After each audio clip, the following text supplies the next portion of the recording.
akan memberikan gambaran mengenai praktikum pada hari ini. Berupa alat pengukuran dasar.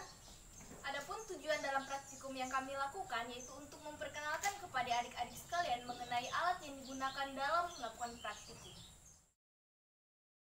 Hai semuanya, sekarang aku akan memperkenalkan lab fisika kami. Selamat menyaksikan.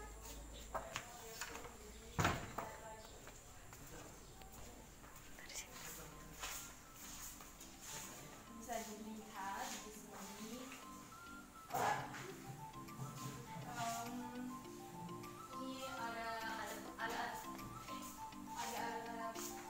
mengukur, terus ini ada kaca, guys. Di sini barang terus sini ada tempat sampah.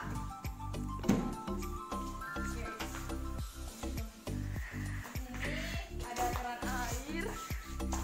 Di situ juga ada keran air. Terus ada hordeng, jendela, kursi. Ada kipas angin. Semua lengkap. Ada papan tulis. Jaga kebersihan. Oke. Terus ini juga ada beberapa geografi tes Newton, penemu hukum gravitasi. Itu penemu hukum gravitasi. Oh, lanjut. Nah, ini ada papan tulis. Semuanya juga ada keran air, semuanya lengkap di lab kami. Oke. Sip. Yuk.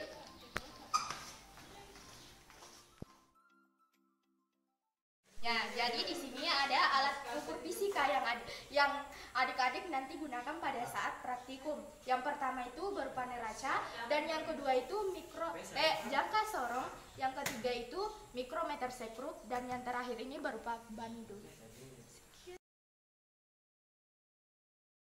Kali ini saya akan menjelaskan mengenai bagian-bagian dari alat bandul ini sendiri, yaitu ini merupakan meja bandul, kemudian ini tiangnya. Ini adalah benang bandulnya, dan ini adalah titik bebannya. Nah, untuk keseluruhan ini, kecuali untuk bebannya dengan tali benangnya ini, itu biasa disebut dengan statif atau tegakan. Ya, bandul, yaitu dari sini, dari titik, kita misalkan dari titik A, di sini B, dan di sini C. Nah, dari A, B, C itu seperdua getaran. Nah, kalau misalnya dari A, B, C kembali lagi ke BA, berarti itu satu getaran. Nah, kalau untuk A ke B itu berarti 1/4 getaran. B ke C itu berarti 1/4 getaran. Sedangkan kalau misalnya dari A ke B ke C dan kembali lagi ke B, berarti itu 3/4 getaran. Jadi alat yang kedua yaitu neraca Waos 3 lengan. Neraca Waos 3 lengan ini itu alat yang digunakan untuk mengukur massa benda dalam melakukan praktikum. Bagian dari neraca Waos 3 lengan ini ada yang namanya tempat beban, yang kedua lengan neraca, dan yang ketiga anting. Anting ini berfungsi untuk menunjukkan hasil pengukuran, dan yang terakhir itu adalah titik nol atau titik kesetimbangan.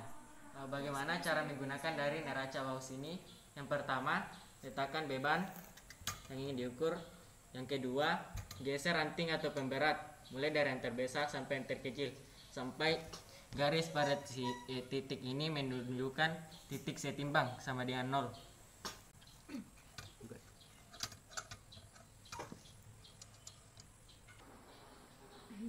Ya, yang terakhir, apabila garis pada titik ini mulai sejajar, maka hasil perhitungan sudah bisa dibaca.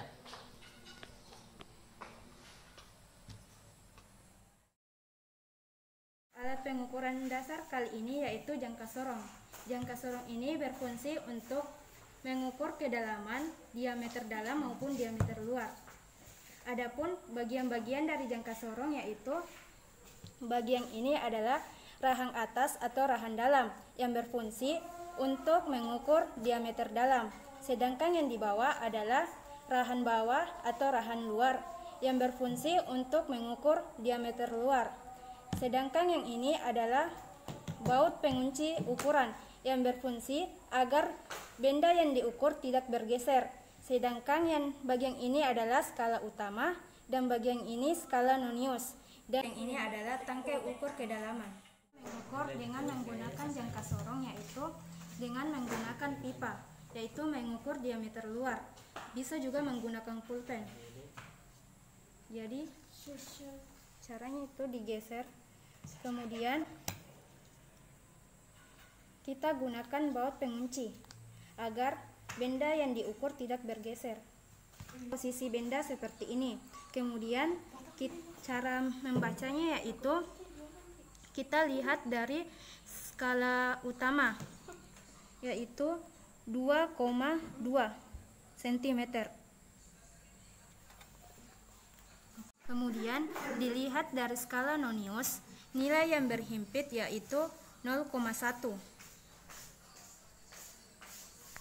Hasil pengukurannya yaitu 2,1 cm ditambah dengan 0,01 cm, yaitu hasilnya itu 2,11. Alat ini itu namanya mikrometer sekrup, di mana mikrometer sekrup ini berfungsi untuk mengukur ketebalan suatu benda. Nah, ketelitian pada mikrometer sekrup ini yaitu sebesar 0,001 mm. Adapun cara untuk memakai mikrometer sekrup, yang pertama ambil benda yang akan diukur ketebalannya, kemudian benda tersebut disisipkan antara poros gerak dan poros tetapnya, kemudian putar hingga benda tersebut benar-benar menempel pada antara poros gerak dan poros tetapnya. Nah, apabila benda tersebut benar-benar menempel, maka kunci. Nah, setelah itu apabila ingin mengukur, maka lihat pada skala nonius dan skala tetapnya. Nah, cara mengukur pada mikrometer sekrup itu cari angka yang berhimpit antara skala nonius dengan skala utamanya.